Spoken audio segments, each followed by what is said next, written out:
টাউনটা সুন্দর দেখাচ্ছে এখান থেকে।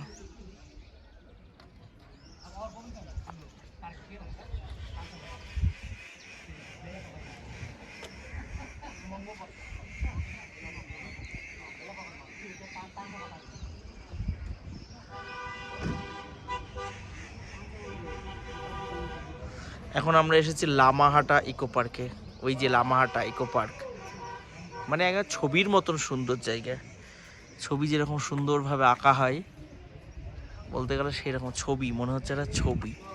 আমরা দেখছি চারদিকটা, অনেকটা সুন্দর লাগছে সত্যি। এটা লামাহাটা ইকো পার্ক।